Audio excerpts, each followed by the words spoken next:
The love story of Taylor Swift and Travis Kelce is set to get underway tonight. The highly anticipated wedding at Madison Square Garden. Perhaps the most talked about structural choice in the entire ceremony was who Swift and Kelce didn't include. For a couple with arguably the largest, most photographed friend circle in modern pop culture, a group nicknamed the Squad for over a decade, speculation ran wild about which A-list names would be standing up as bridesmaids. None of them were. According to the official statement from Swift's representative, there were no bridesmaids and no groomsmen at all. Instead, Swift's younger brother, Austin Swift, served as her man of honor, and Kelce's older brother, Jason Kelce, stood as his best man. The statement described the ceremony as one that joined both families together. It's worth noting that this wasn't a one-sided gesture. Kelce had already stood as Jason's best man when Jason married his own wife, Kylie, back in 2018, so this was very much a favor being returned. Austin Swift isn't a peripheral figure in his sister's life. He's worked behind the camera on several of her music videos and was involved in her more intimate creative projects, including sitting alongside her during the stripped-down Folklore, the Long Pond Studio Sessions film. Reporting has also connected him to her fight over the master recordings of her own catalog. Choosing him, and choosing Jason Kelce over any of the celebrities in the room, was, by the wording of the official statement itself, a deliberate decision to keep the ceremony centered on family rather than fame. The arrivals outside Madison Square Garden read like a highlight reel of the past decade of pop culture. Confirmed attendees, based on photos and reporting from outlets including CNN, GMA, and E! News, include Selena Gomez, Gigi Hadid, Bradley Cooper, Hugh Grant and his wife Anna Elisabeth Eberstein, Ethan Hawke, Dakota Johnson, Jason Sudeikis, Jessica Alba, Steven Spielberg, Chris Rock, Gwen Stefani, Jimmy Fallon, Jennifer Lopez, Ed Sheeran, Lena Dunham, Benson Boone, and Abby Wambach with her wife Glennon Doyle. On the sports side, Tom Brady and Chiefs head coach Andy Reid were both spotted leaving the event, alongside teammates like Cooper Kupp and Chris Jones, plus NFL Commissioner Roger Goodell and broadcaster Joe Buck. But almost as much attention went to who wasn't there. Blake Lively and her husband Ryan Reynolds were notably absent, a detail that lit up social media almost instantly. Their absence has widely been tied to the fallout from Lively's legal dispute with How It Ends With Us co-star Justin Baldoni, a case in which Swift's name surfaced in unsealed text messages and court filings earlier this year.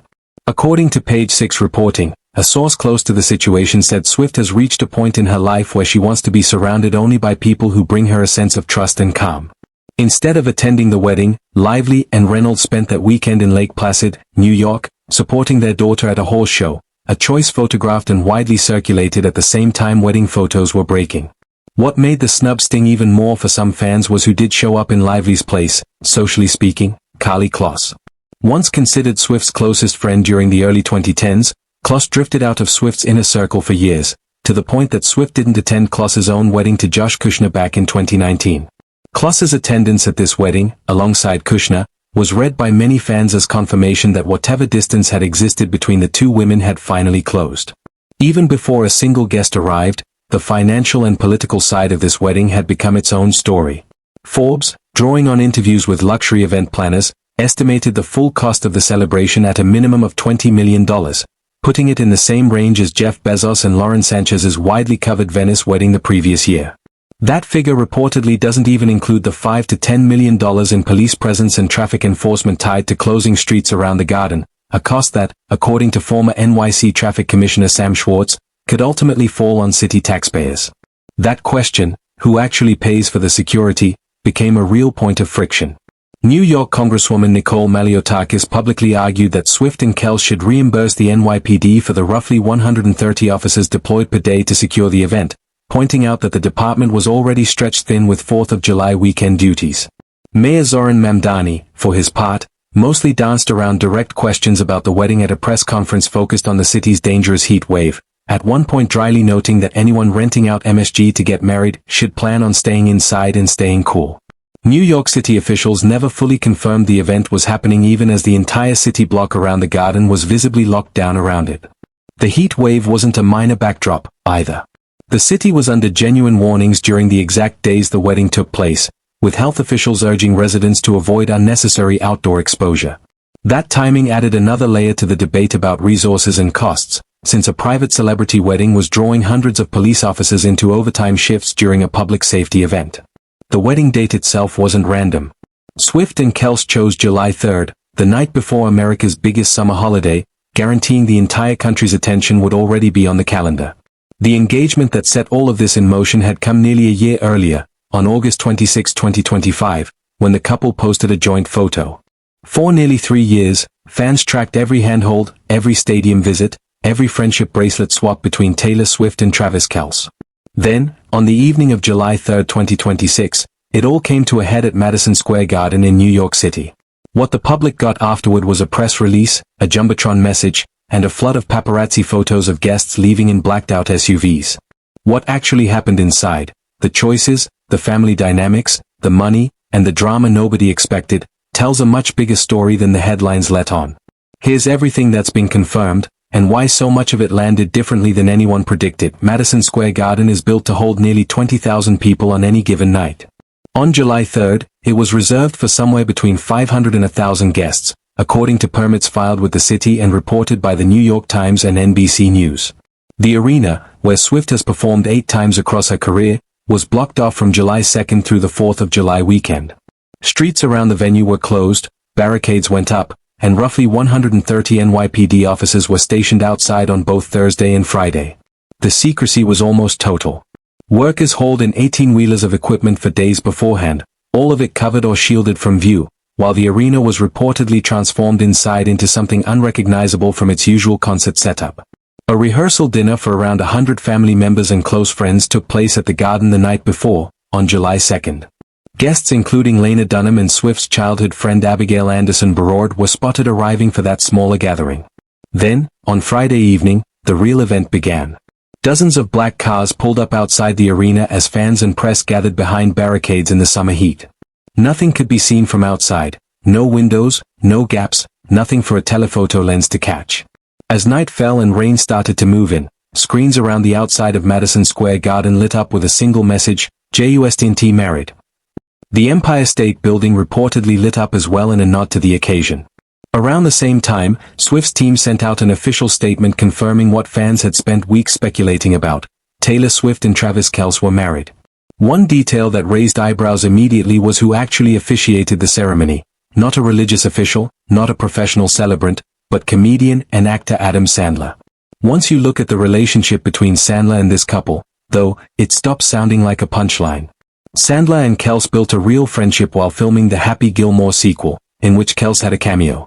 Kelce spoke about the experience glowingly on the Pat McAfee show, calling the whole thing a dream come true.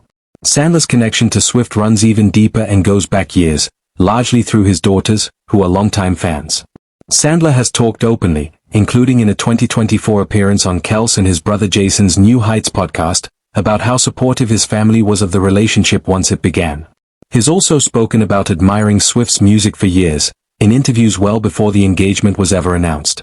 Given how much both men had already said publicly about their genuine fondness for the couple, having Sandler officiate wasn't a stunt. It was, according to the statement from Swift's team, a reflection of who actually felt like family to them.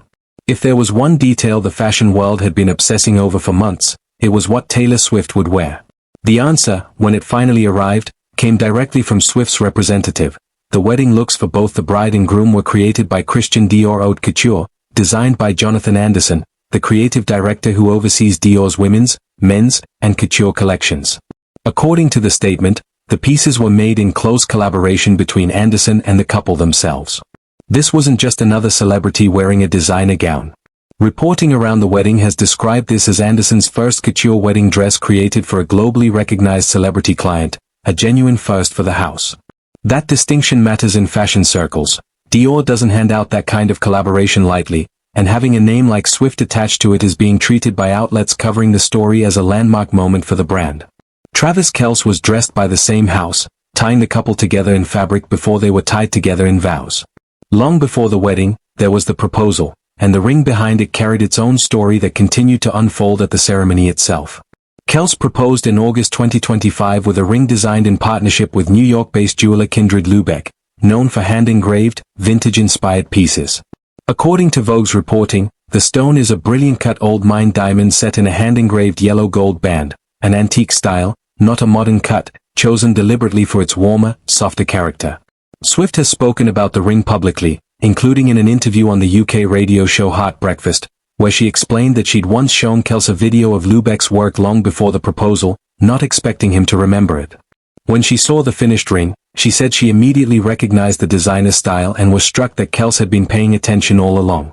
Lubeck herself was invited to the wedding as one of roughly 1,000 guests, and later posted photos from the night on Instagram, describing it as an evening celebrating a couple who had changed her life and career. Her business has grown substantially since the proposal went public, to the point that she's since launched her own limited bridal jewelry line. Captioned with a line that immediately went viral, a joking reference to Swift as your English teacher and Kelce as your gym teacher getting married. That post alone pulled in more than 37 million likes. Their relationship had started even earlier, tracing back to the summer of 2023, when Kelce attended Swift's Eras tour stop in Kansas City hoping to give her a friendship bracelet with his phone number on it, only to learn she doesn't take visitors before or after shows.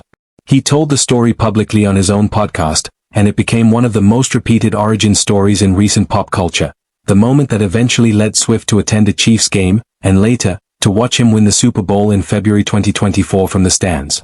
By the time the wedding actually happened, the two families' worlds had become genuinely intertwined, down to the coincidence that Kelce and his brother's New Heights podcast released an episode featuring Prince William as a guest on the very same day the wedding took place, briefly putting a future British monarch and one of the most famous musicians alive in each other's orbit on the same news cycle.